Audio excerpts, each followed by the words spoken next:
Donc ça repose sur un partenariat avec la Fondation Hulot. Et surtout, la particularité de cet outil, c'est qu'il va venir mixer des fonds publics et privés au service justement des transitions.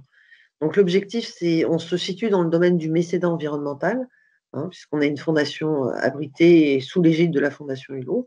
L'objectif, c'est bien de relocaliser sur le territoire breton le mécénat environnemental, tout en encourageant des initiatives d'intérêt général portées par des acteurs locaux et soutenir des projets en faveur de la transition avec 5 domaines d'intervention plutôt prioritaires, identifiés comme prioritaires, avec un volet plantation. L'objectif est bien de développer l'espace forestier la surface forestière de la Bretagne, euh, d'agir bien évidemment pour la biodiversité. C'est Brest Biodiv, donc il y a tout un fil conducteur autour de la biodiversité. Travailler sur la préservation de la ressource en eau et plus globalement des milieux aquatiques, qu'ils soient terrestres ou marins. Et puis travailler à l'atténuation au changement climatique et préparer les territoires à leur adaptation au changement climatique. Et un dernier volet qui sera la mobilisation citoyenne, avec l'objectif d'acculturer aussi les populations, les Bretons et les Bretonnes, aux questions des transitions, et du coup les rendre acteurs aussi de ces transitions. Donc voilà un petit peu le cadre de l'outil. Une mixité des acteurs, une volonté vraiment d'un outil au service des territoires. On va retrouver le monde économique, les acteurs de l'entreprise. On va retrouver le milieu associatif et aussi tout ce qui est institutions publiques et des partenariats avec des acteurs relais comme l'Agence bretonne de la biodiversité, Avibois, on disait, B2E, BDI. Donc vraiment s'appuyer aussi sur tout un système de réseau existant pour essayer d'impulser une dynamique et de créer des effets leviers pour une implication plus forte de l'ensemble des acteurs. Donc pourquoi la Fondation Nicolas Hulot pour ce partenariat? Comme je vous le disais, aujourd'hui c'est un acteur, bon déjà Nicolas Hulot est breton, c'est un acteur, la Fondation est aujourd'hui un acteur reconnu par son expertise, ses valeurs, par son engagement, par son rôle de plaidoyer aussi, quand on le voit, quand on en a entendu parler en plus ces derniers jours avec le lancement de son think tank. Donc c'est en plus une institution qui nous semblait plutôt bien adaptée pour un peu à l'intermédiaire. Donc c'est une structure, ça ne sera pas la région demain qui va gérer les fonds Brest Biodive, mais bien la Fondation Nicolas Hulot. La région sera que l'intermédiaire et l'animateur territorial, j'ai envie de dire, de Brest Biodive. Sur la gestion financière et juridique, derrière, du coup, c'est tout l'intérêt du partenariat avec la Fondation Hulot. Et puis, il y a ce qui nous intéressait aussi, c'était l'intérêt de s'appuyer, ce rôle de plaidoyer. Il y a un volet pédagogique, acculturation très forte, porté par la Fondation Nicolas Hulot. Et du coup, il y a une partie du fonds et des projets qui vont être portés par le fonds qui vont s'inscrire dans une territorialisation des programmes nationaux de la Fondation, que ce soit J'agis pour la nature ou Génération Climat. L'idée, c'est de faire des liens avec des projets de territoire, des projets bretons qui pourraient s'inscrire dans ces programmes nationaux et d'avoir du coup cet effet sur le territoire et de démultiplication, de réplicabilité des projets à l'échelle du territoire breton. Donc, les bénéficiaires de ce nouvel outil, donc ce seront principalement parce que on s'inscrit dans une démarche d'intérêt général. La Fondation Nicolas Hulot est une fondation reconnue d'utilité publique. Donc, de fait, Brest Biodive doit s'inscrire dans cette approche d'intérêt général et d'utilité publique. Donc, les bénéficiaires de cette association ne seront, de cette fondation, ne seront dans un premier temps que les collectivités, les structures publiques en général, et le monde associatif. Donc, et en termes de fonctionnement, on va fonctionner sur un système d'appel à projets avec des cahiers des charges précis, donc avec une sélection thématique dans un premier temps. Toutefois, le fonds, c'était un engagement du président de région au moment du lancement. Le fonds ne s'interdit pas d'instruire des dossiers qui pourraient arriver au fil de l'eau et qui s'inscriraient dans les valeurs et dans des projets particulièrement novateurs, dans les 5 thématiques d'intervention du fonds et qu'on pourrait traiter, le comité d'orientation du fonds pourrait traiter au fil de l'eau. On a d'ores et déjà identifié un certain nombre de projets hein, qui s'inscrivent. Le premier appel à projet que je vais vous présenter tout à l'heure va être lancé là très prochainement. Et grâce aux partenaires, notamment comme Abibois, comme l'ONF, comme le milieu associatif aussi, il y a un certain nombre de projets qui nous sont d'ores et déjà remontés et sur lesquels on pourrait proposer aux financeurs de Brest Biodiv de s'investir. Donc ça, en fait, c'est une première brique, Brest Biodiv, j'ai envie de dire, une première brique à la mobilisation collective que souhaite impulser la région. On s'adresse à une catégorie d'acteurs, de bénéficiaires, hein, que sont les collectivités et les associations. Et l'objectif est de développer en parallèle d'autres briques, d'autres outils qui pourraient venir compléter cette palette et qui pourraient permettre, toujours dans cette mixité d'acteurs, de soutenir d'autres initiatives venant notamment d'acteurs privés, d'acteurs économiques ou d'agriculteurs. Donc voilà, on réfléchit en parallèle à la création de cet outil, à une extension qui nous permettrait d'élargir l'assise de soutien autour des transitions. Donc là, c'est peut-être plus ce type un fonds de dotation et pourquoi pas une coopérative de transition autour des transitions. Différents outils sont en termes de réflexion et on devra aboutir à des premiers compléments sur fin 2021 ou une montée en puissance en 2022. Donc l'objectif de Brest Biodiv, comme je vous le disais tout à l'heure, c'est vraiment de relocaliser le mécénat environnemental sur le territoire breton. Ça correspond aussi à une demande. Hein. La région a directement été sollicitée, ou même les partenaires hein, ont été sollicités par des entreprises qui sont implantées en Bretagne, qui peuvent avoir une envergure parfois nationale, hein, voire internationale, qui sont implantées en Bretagne et qui souhaiteraient pouvoir, euh, dans le cadre de leur politique de mécénat environnemental ou dans le cadre de leur politique RSE plus globalement, que ce soit à travers le mécénat ou à travers des obligations en termes de contribution à la neutralité carbone, compensation carbone, qui sont venus nous voir en nous disant qu'ils souhaitaient pouvoir s'investir sur des projets bretons. Et voilà, plutôt que de financer des projets à l'étranger qui sont très bien ou en complémentarité de ces financements qu'ils pouvaient apporter à l'international, il y avait vraiment un désir de pouvoir s'impliquer davantage sur le territoire breton. Donc, d'où l'idée aussi d'un outil qui puisse répondre à la fois aux attentes des acteurs privés et des acteurs publics, à l'ensemble des acteurs du territoire autour de ces questions des transitions. Donc, voilà, Brest Biodiv a été conçu comme un outil au service du mécénat environnemental, avec la volonté de pouvoir offrir aux entreprises la possibilité de devenir acteurs des transitions. On s'inscrit bien dans une démarche de montée en compétence sur cette question de transition et d'accompagnement des acteurs.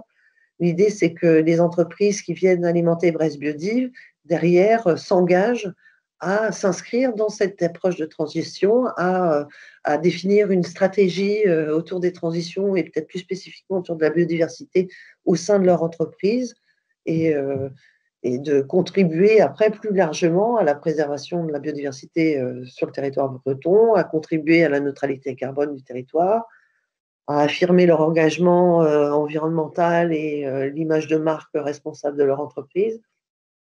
Donc, mais on insiste beaucoup sur la notion de montée en compétences sur les questions de transition. Et l'objectif, c'est de pouvoir orienter ces entreprises vers des réseaux comme B2E, comme BDI, pour derrière monter en compétences sur le volet RSE, notamment, et intégrer les questions des transitions et de la biodiversité à travers ce volet RSE.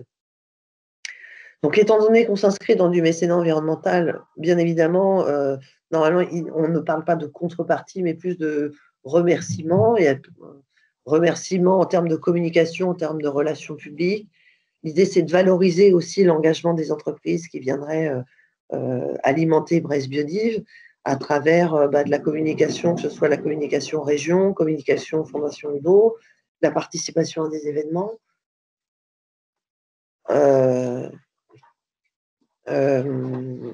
Participation à des événements et puis au-delà après, non, comme quoi on s'inscrit dans une démarche de mécénat, ça donne droit à des avantages fiscaux avec des réductions d'impôts.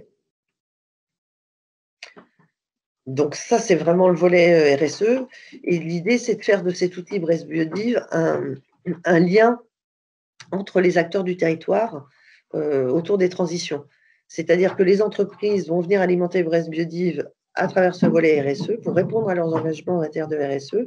Et les collectivités, elles, viendront également alimenter Brest Biodive à double sens, j'ai envie de dire, à la fois sur l'aspect financier. Comme je vous le disais, on est bien sur une mixité des acteurs, donc une mixité de la gouvernance et une mixité des fonds au sein de la structure, mais aussi en termes de porteurs de projets.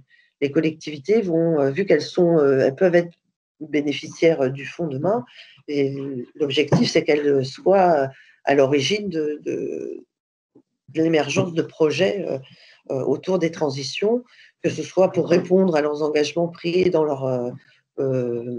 la planification territoriale, que ce soit les plans climat, air-énergie ou au travers de la trame verte et bleue, et puis même plus globalement à travers les engagements en matière de biodiversité et de transition écologique.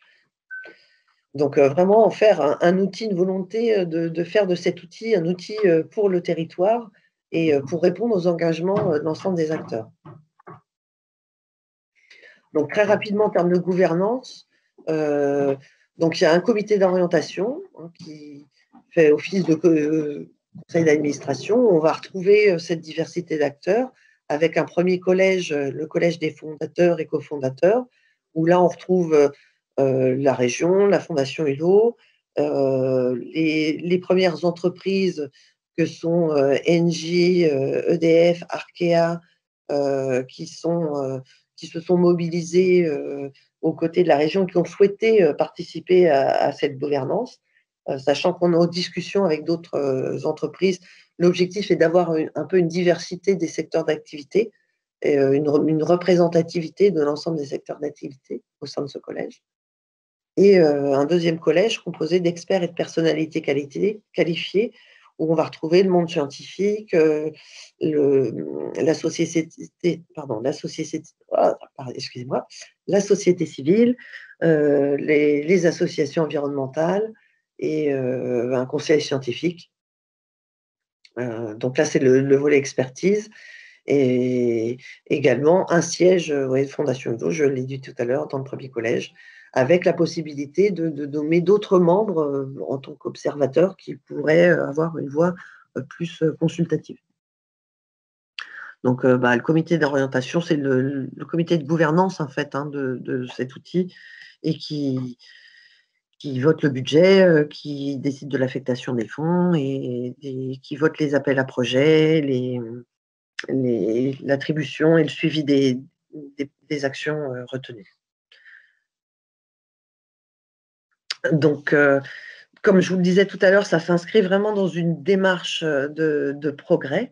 On souhaite vraiment contribuer à la montée en compétence des acteurs et puis on voudrait aussi éviter le côté un peu greenwashing, se donner bonne conscience de certains acteurs qui pourraient venir alimenter le fonds et puis derrière, qu'il n'y ait aucune action, aucune prise de conscience sur l'impact de leur activité sur les transitions, sur l'environnement et la nécessité de s'engager dans les transitions. Donc, l'idée, c'est qu'on propose une charte d'engagement Brest Biodive chaque contributeur devra signer cette future charte. Ça se fait beaucoup dans les démarches de mécénat. ça se veut être une charte d'engagement réciproque aussi, où on va retrouver bien évidemment les valeurs de la Brescop, mais surtout un engagement, à la fois, de la Fondation Brest Body va être complètement déjà à promouvoir, à valoriser des initiatives locales ayant un fort impact environnemental ou social et de s'inscrire vraiment dans cette question des transitions, heu et avoir un suivi, y compris dans le temps, des projets, soutenus et surtout une évaluation de l'impact de ces projets sur les transitions et sur les objectifs régionaux qu'on a pu se fixer, notamment dans le cadre de la Brescop, en termes de transition. Donc c'est vraiment, comme je vous le disais tout à l'heure, cette notion de montée en compétences et d'accompagnement des acteurs, heu, qui ressort dans cette, charte d'engagement avec, l'engagement justement du contributeur à inscrire ces questions de transition dans toute la chaîne des valeurs, de l'entreprise. Avec un lien très fort, notamment sur, le volet RSE et avec des niveaux d'engagement, progressifs, hein. L'idée, c'est pas d'exclure du tout, hein, c'est on est bien dans une montée en compétences et donc avec, différents niveaux d'engagement, voilà, des mécènes qui pourraient venir avec, voilà, une volonté de s'engager, mais sans savoir comment faire, ni par où prendre, la question, par quel bout, commencer, donc voilà, c'est d'essayer d'orienter ces acteurs et de les accompagner au mieux en s'appuyant notamment sur, les réseaux RSE aussi, bretons, qui sont, à même justement d'accompagner, ces acteurs et puis d'acteurs relais comme l'Agence bretonne de la biodiversité, comme, Habibois, l'ONF, tous ces acteurs, experts qui peuvent, heu, aider à cette, intégration, des questions environnementales. Avec, comme un système de remerciement proportionné au niveau de l'engagement pour inciter à la progression et non pas un niveau d'engagement financier, plus un niveau d'engagement dans les transitions. C'est bien, la démarche de progrès, dans laquelle on souhaite inscrire, le dispositif.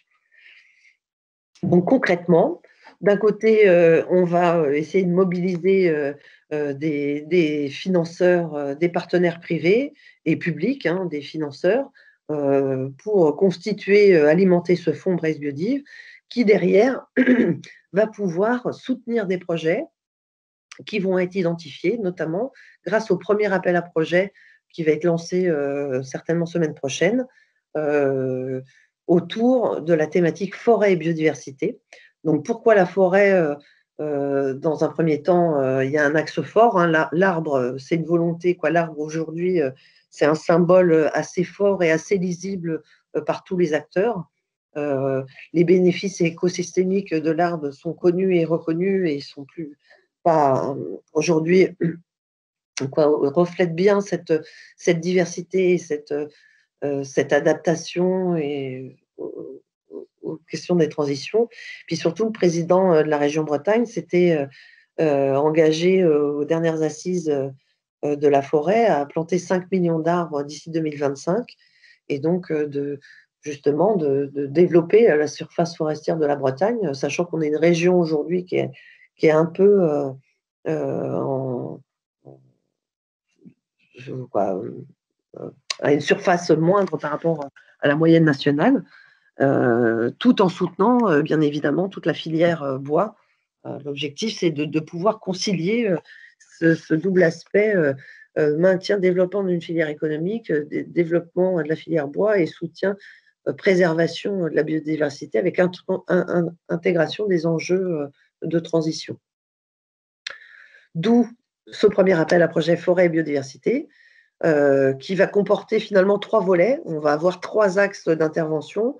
Un premier axe autour des plantations qui sera plus là à vocation justement, dans un esprit d'économie circulaire, de soutenir, la filière bois, de travailler, sur, tous les projets de plus de captation, carbone, de contribution à la neutralité carbone du territoire et un autre, volet, très orienté biodiversité et un dernier volet plus axé autour de l'atténuation et l'adaptation au changement climatique, lutte contre les îlots de chaleur, avec à chaque fois comme fil conducteur la forêt et la biodiversité.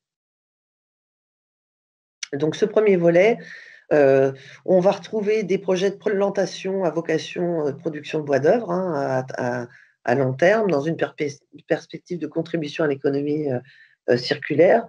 On va retrouver notamment les projets, Braise Forêt Bois, collectivité, hein, qui avec un volet, biodiversité, assez fort et toujours dans l'aspect plantation. On souhaite pouvoir inciter aussi les collectivités ou milieux associatifs à développer ou à expérimenter des plantations à haute valeur pour la biodiversité, où là, on va retrouver des projets vraiment de corridors écologiques, de continuité, de lien vraiment avec forte avec la trame verte et bleue, euh, des projets d'accueil de avec une diversité des essences assez forte pour accueillir des espèces végétales et animales, des projets forêts laissées en libre évolution. C'est un peu la notion de concept, le concept de forêt mosaïque développé par l'ONF, où on retrouve sur une même parcelle différentes modalités de gestion, différentes typologies de forêt, pour favoriser aussi, pour répondre aux aspects économiques d'une part, mais aussi pour favoriser la préservation et la restauration de la biodiversité, avec des systèmes de mares écologiques. Donc voilà, l'idée c'est aussi de promouvoir des projets un peu innovants, un peu novateurs, qui ne rentrent pas forcément dans les cases des dispositifs de financement actuels, qu'on n'a pas, qui sortent un petit peu du lot et qu'on espère pouvoir faire émerger avec ce nouvel appel à projet. Le, alors, le second volet, là, est plus centré sur la biodiversité en forêt ou en lisière de forêt. Donc là, on va retrouver les créations, restaurations de mares forestières, les protections et les aménagements de gîtes pour chiroptères en forêt ou dans des bâtiments, des granges qui seraient dans la forêt à proximité, des aménagements de batracoducs, des aménagements de sentiers pédagogiques et d'interprétation et des aires d'accueil du public. Là aussi, en lien toujours dans des démarches transversales, en lien avec les acteurs du territoire.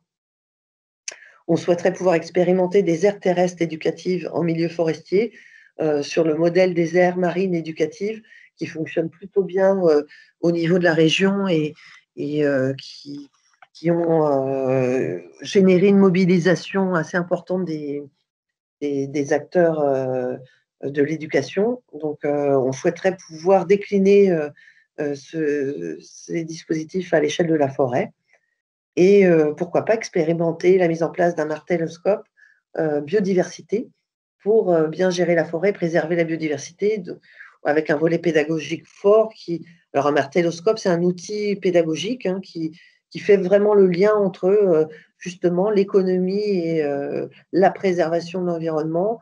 C'est en forêt, voilà pourquoi il est important de régénérer la forêt, pourquoi il est important de replanter, toute l'économie qu'on peut avoir tout autour du bois, le volet aussi captation carbone, pourquoi on coupe tel arbre plutôt qu'un autre. Donc un vrai travail de pédagogie autour et d'acculturation autour de l'arbre et de la gestion sylvicole durable. Donc ça, c'est le deuxième volet et terminer sur le dernier volet de la projet qui est plus justement préparer les territoires, notamment les territoires urbains, à s'adapter et atténuer les effets du changement climatique et à s'adapter à ce changement, où là, on va retrouver des projets de plantation, de création de forêts urbaines, de plantation d'arbres dans des zones non arborées, retravailler sur les friches urbaines, les friches industrielles, les dents creuses, les cours d'école, un vrai sujet dont les collectivités ont commencé à se saisir, mettre en place des solutions fondées sur la nature pour lutter contre les îlots de chaleur. Donc là, c'est de la végétalisation, de la désimperméabilisation, la restauration de la création de l'habitat naturel au sein des espaces publics, et de la plantation de vergers dans des fermes pédagogiques urbaines. c'est des jardins pédagogiques, des jardins partagés. Donc voilà, redonner une place à l'arbre en ville. Donc ça, c'est vraiment le dernier volet et voilà, essayer de le fil conducteur, ça a vraiment été l'arbre et tous ces bénéfices écosystémiques que l'on peut retrouver à la fois dans les zones urbaines, rurales, en milieu forestier, et travailler en parallèle à ce côté acculturation autour de l'arbre. Donc les critères de sélection, donc ils ont été travaillés en concertation, hein, avec les acteurs du territoire, hein, y compris les milieux associatifs, les milieux experts. Il y a un volet portage, bien évidemment, inscription dans les dynamiques territoriales, l'ambition du projet ainsi que sa gouvernance. Et derrière, on a voulu volontairement parler de gains pour l'environnement, de bénéfices du projet pour la biodiversité et non plus d'impact du projet. Donc là, on va regarder vraiment les gains pour l'eau et les milieux. Et l'idée, c'est de pouvoir évaluer ces gains en lien avec le porteur de projet, bien évidemment, et de l'évaluer dans le temps. Et il y a un volet éducatif, hein, je parlais d'acculturation, dimension éducative et pédagogique du projet, pertinence du budget, bien évidemment, et durabilité du projet, c'est le côté suivi, évaluation, et une volonté aussi de réplicabilité. Je vous parlais tout à l'heure d'un effet levier. L'objectif du fonds est bien de soutenir des initiatives qui pourraient avoir cet effet levier, d'où la notion de réplicabilité du projet aussi. Donc on s'inscrit dans un soutien dans un premier temps relativement modeste aussi, hein, puisque ça va dépendre bien évidemment de la mobilisation des partenaires et des fonds collectés, à la fois publics et privés. Donc au-delà de l'engagement de la région, mais on part avec un budget minimum de 200 000 €. C'est le budget minimum que s'est fixé le comité d'orientation pour démarrer, avec une volonté de monter en puissance pour atteindre sur 2021 une collecte de fonds de l'ordre de 200 000 € et très rapidement atteindre horizon 2025-2030 de l'ordre de 2 millions, 2 à 3 millions d'euros de fonds collectés et de projets soutenus, et autant bien évidemment réinvestis pour les projets soutenus. Voilà sur le volet premier. Alors, voilà, c'est un dispositif qui démarre tout juste, hein, ça s'est fait assez rapidement, entre l'idée de créer un fonds vert partagé par les élus de la région courant fin décembre, fin 2019, les travaux d'études courant 2020 et le lancement de l'outil le 15 décembre 2020 avec le premier appel à projet la semaine prochaine. Voilà, les choses se sont faites assez rapidement. Il y avait cette volonté de démarrer très rapidement et d'avoir un volet opérationnel rapidement, d'où cet appel à projet pour pouvoir proposer des fiches projets aux futurs financeurs dès maintenant. En fait, on a d'ores et déjà un certain nombre de projets sous le coude qu'on peut soumettre aux financeurs intéressés. Et puis, ensuite viendront à partir du mois de mai donc les premiers projets identifiés et une première phase opérationnelle. L'objectif, c'est qu'une partie de ces projets puissent démarrer dès la rentrée, je pense aux aires éducatives forestières, puissent démarrer dès la rentrée de septembre.